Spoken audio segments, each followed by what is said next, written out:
Welcome to a brand new podcast. Ian McLean is a writer and the author of TJ's War. David Blair is an actor and the narrator of the audiobook TJ's War. David and Ian have been listening to their readers and listeners and have decided to turn TJ's War into a movie. And since the story covers the entirety of World War II, the movie will cost at least $50 million. Will David and Ian succeed in their quest? Follow them in this podcast series. We're going to make a $50 million movie. My CV is online. I should have read it before we did this. Then you took some time out to have your family. Yes, yeah. Quite a long time, 10 or 15 years. But interspersed within that, I was doing bits and pieces, even tried my hand at a little bit of modelling. And when I say modelling, I mean British gas test shoots and various other things like that, where they needed a character. They needed somebody who could act a little bit in a certain way in front of a stills camera, rather than just, marching up and down a catwalk, which obviously I'm not going to be doing height-wise as much as anything. I have the height of an actor, not a model. Yes, and taking things to Edinburgh as well. The Fringe? Yes, yeah. Fringe stuff. It really crazy things that will appear in my memoir one day. But yeah. I mean, when the Fringe is on in Edinburgh, where do you stay? I mean, it must be a real problem for accommodation when there's so many people coming to that site at the same time. Yeah, generally Airbnb places. I forget where I stayed to start with, but when I went up on my own, people tend to sort of hire out their spare room for a month and make a lot of money doing it, I would have thought. And the production company pay for that? Or that comes out of your own pocket? Sorry. Production company. It's likely, yes, the vast majority of people at the Fringe. In fact, I think probably all, even the so-called more well-known acts, are doing it all off their own bat. Sometimes, and I think this might be more with the actual festival, not the Fringe, even though the Fringe is bigger than the actual festival. With the actual festival, you have people trying stuff out there to see if it will then transfer to London, to get their momentum, to get their future funding, etc. So it's purely a showcase, and nobody's making any money when. Oh, I mean, if you have a sellout show that you do for 2, 3, 4 weeks, and you keep your own costs down, then you can at least cover your costs. But just hiring a venue is, it's $1,000 a week, $2,000 a week, whatever it is. So you have to kind of gauge how many bums on seats do you think, how big an auditorium to go. You can go and spend very little on the venue, but then associated with that is the fact that the venue will do very little advertising. People don't go there because it's that kind of venue. Mm-hmm. And then at the other end, you've got the places that charge a lot because they will get bums on seats. And, based on previous years, previous reviews, etc., the whole thing, it's a whole machine. And you've got to try and work out where to place yourself within that. So yeah, mixed. I mean, I've literally performed to one person, and performed to packed rooms. Yeah, it's a learning curve. Sounds tough. Yeah. Going through your list there, most of those shows they're all shows, British shows, but you did do Band of Brothers as well, didn't you? Yes. Yeah, which was all filmed here. That was filmed in an airfield near Hatfield, I think. Weald? Weald? Hatfield. Yeah, but Weald is a airfield quite close to. Oh, I see. Don't know. So yes, I played a pilot in briefly in episode 2 before I got my head blown off. That was good fun. It was ostensibly a movie set. They were shot as pretty much as movies. Possibly quite similar to how We Want This, yes. TJ's War might be Yeah. shot. I was directed by a chap called Richard Longcrane. So I wasn't around for any of the Tom Hanks or Spielberg bits, but still a fascinating thing to do. Yeah, great fun. Great fun. Yeah, and got to do a little mini showcase thing for Kenneth Branagh, as he was then, before he was knighted.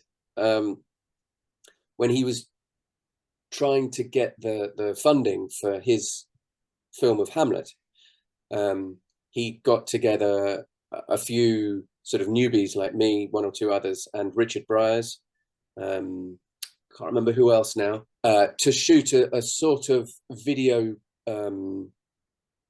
storyboard, just to give a rough idea of what he was thinking and how he wanted to shoot it. So I was at Blenheim with him and Richard Briers and a few others for a week-ish, staying at the Feathers in Woodstock.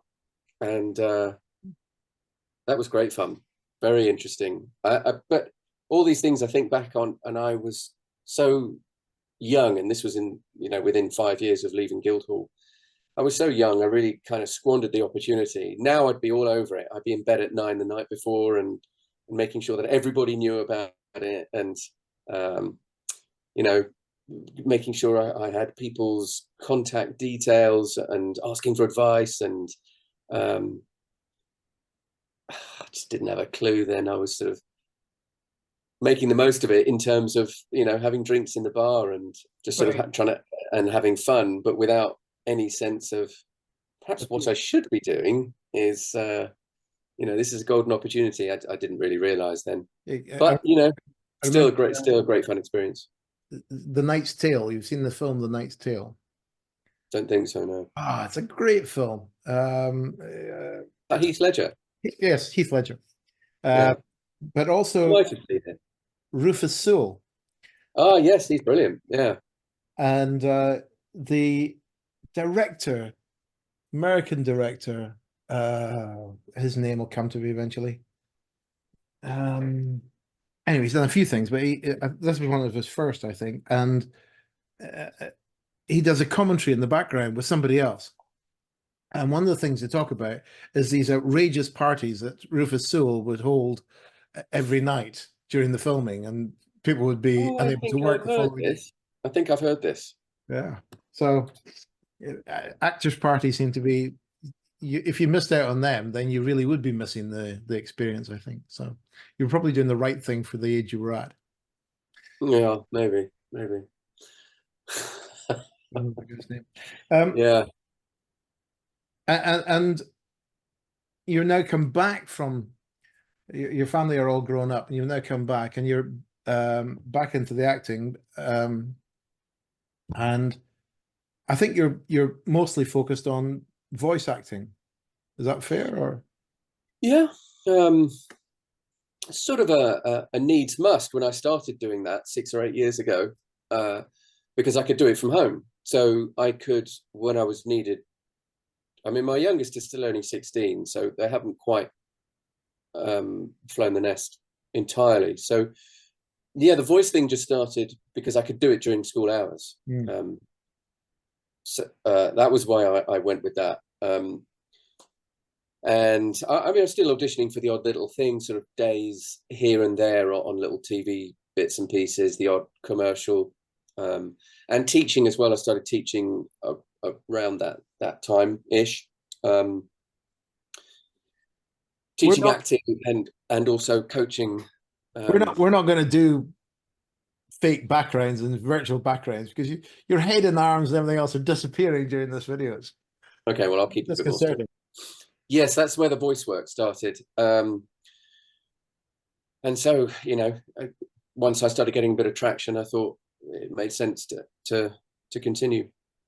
Built a booth in my garage, high spec broadcast quality booth, where the book was recorded. Yeah. Yeah. So now the kids are a bit older. Jess, the dog, is the only thing that's keeping me at home now. I've got to find a babysitter for Jess every time I go out. Tell us about the actual book, right? Tell us about Jess. The book. So once you and I agreed everything, what was your process for going about? Because I think some people think that you just sit down in front of a microphone and read out the book.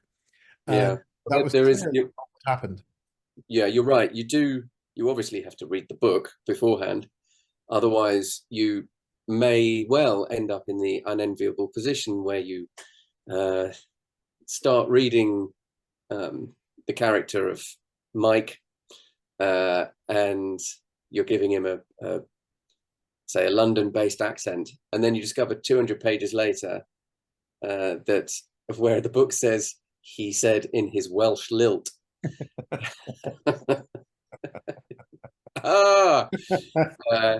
So aside from things like that, there is quite a lot of there's a casting process, and we can come on to that in a minute. But aside from anything else, you do need to annotate the script, because even just something as simple as the book, even something as simple as a sentence of dialogue, it might say afterwards he whispered, or he joked, or whatever it says, and you have to make a little note before the line in the margin saying whisper, so that when you're reading it and recording it, you can do this a bit more seamlessly, and you're not having to constantly go back and redo stuff because you haven't annotated your book properly. So there's that and other stuff as well that you need to prepare properly for. You and I put things back and forth for several weeks before you actually recorded a single word.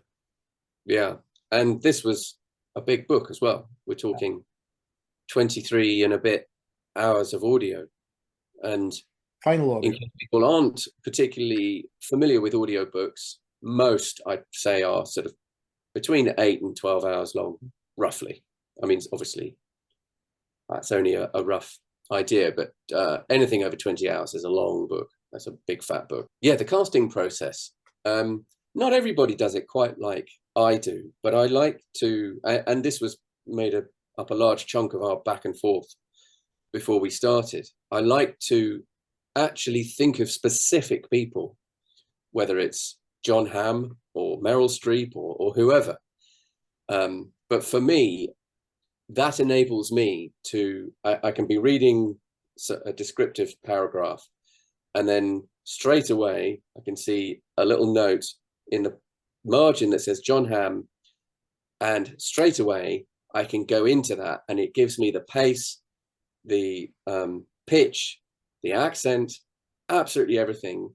And just as importantly, not just for getting into it there and then, I can come and go from that without the note in the paragraph saying general American accent. Yeah, it gives me a really high degree of specificity with that accent that I can have continuity with throughout the book whenever they come and go. So yeah, I like to cast very specifically. And it's not always, also with an audiobook, it's not always who you might think is the right person to do that in a film. It's the right casting note for me, so that I know, because it's my version of them, ultimately. It's not supposed to be a realistic impression. It's something that helps me get into the right voice for that character. I really enjoyed that process. I remember we decided that one character would be like Sean Bean, and you were trying to get to Sean Bean, and you had several steps to get that accent. You started off with, well, you tell me what you did, but I think it was you tried to get to Newcastle first, I think, wasn't it? Was it? Not sure about whether that would have been with Sean Bean, but yeah, again, it's just a very easy way to just instantly slot into that character. And also impressionists talk about this thing of having a vocal key. For Sean Bean, mine's O2. so when he's doing his O2 ads, that's all you need to say. Or if you're doing an Aussie, you know, it's a bit of a cliche, but for me it's the "G'day, mate," and you've instantly got that slightly up above there, and then you've got the tone. And so I would try and have a little vocal key for each of them.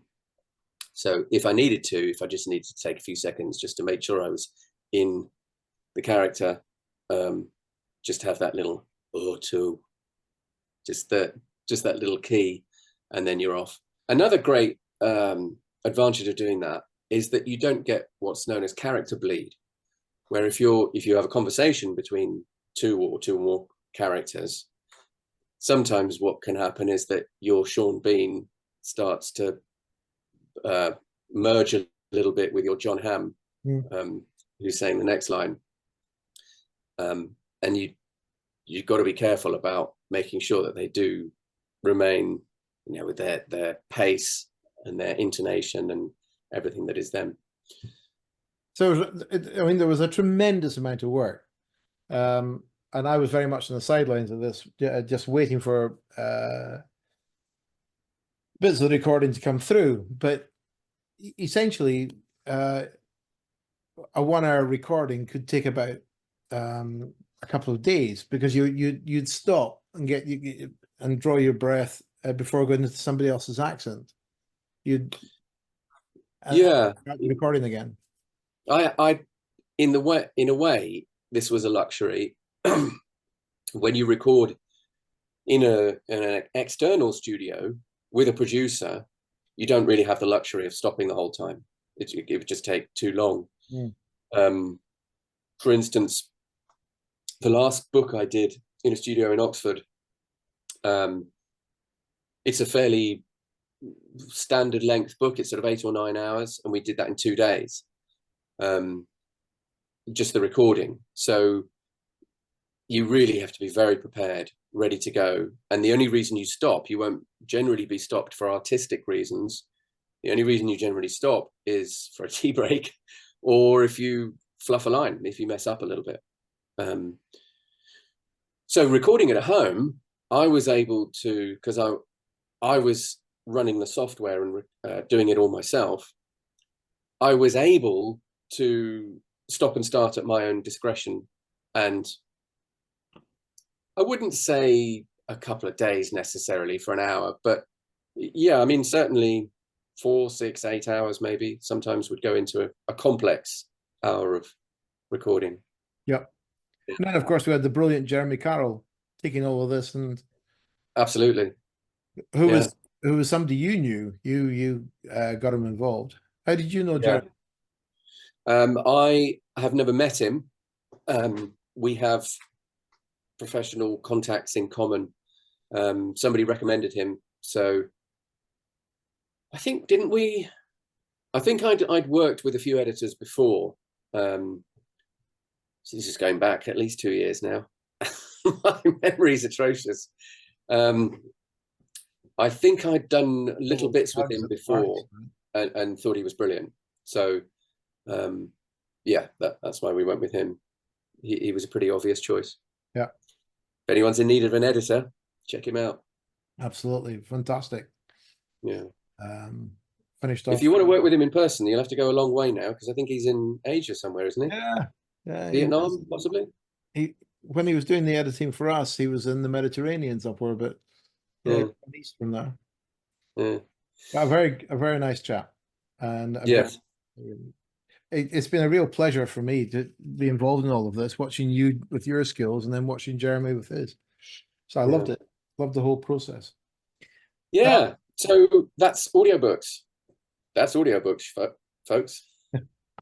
Okay. And we should mention too that after we published the audiobook, it was then nominated in the One Voice Awards. One Voice Awards. That's right. Yeah. Yeah, which, absolutely. A which tremendous honor. yeah, which actually placed it within the top 4% of audiobooks for that year. So Kind of, because the awards are self-submitted. So it would be disingenuous. I don't think we can get away with that one. It would be disingenuous to suggest that this is for all audiobooks. This is for those who choose to submit. So the judging panel are just judging those that have been submitted, not. I don't think it's disingenuous to say it, because it wasn't me who first said it. It was the One Voice Award. Yes, because I submitted it. Yes, but that's beside the point. They stated that for anybody who's got a nomination in there, that was meant that you're in the top 4%. They stated. Yes, and they do get hundreds of submissions. Yeah, so I'm not denigrating that at all, but I don't want people to think that the judging panel selects themselves and then chooses from what they've selected. They choose from what has been submitted to them. Yes, but it's an important difference. Yes, but at the end of the day, if it was any good, it should have been submitted, and then from all those submissions, our one received a nomination. Yeah, it did get a nod. It did. So yeah, all good. All good. All good. Now, is there anything else? Well, for this, I'm just wondering about. We're going to get somebody to interview. We're going to interview our first guest, probably in the next week. And I'm wondering if we get hold of Kenneth Branagh. Not for our first guest, but just from what you were saying earlier, I think he'd be a really interesting person to talk to, because he's done this. I mean, when he started out, did he have a lot of money when he started out? Did he have a lot of money when he started out, Kenneth Branagh? I don't know. Interesting. I don't know what he did to start with. I remember him. He seemed to get into Shakespeare plays very quickly. A series of those, and he married Emma Thompson. There was a sort of almost a brat pack of those. Peter's Friends. Do you remember Peter's Friends? Stephen Fry. That was all sort of fairly early. I'm not sure that was the earliest stuff, but he sort of appeared a bit like Laurence Olivier, didn't he? He was actor come director come producer. Yeah. Well, using 7 degrees, let's see if we can get hold of him. Yeah. You never know. Well, we're coming to the end of this one, and I found that fascinating. Good. Me too. I enjoyed that. Good. And I hope our listener enjoyed it too, and our viewer. Are they the same person? Well, maybe. But I always like to. It doesn't matter how many people are watching this. I always like to think it's just one, and that you're the third person in the room. Yes, that's what they say about radio, isn't it? That it's a listener, the listener. All right. Well, lovely to chat. Very nice to see you. And we shall catch up. If not before, then we'll catch up next week. Yeah. Have a good one. Have a good one. Goodbye, everyone. Bye for now, folks. Thanks, David.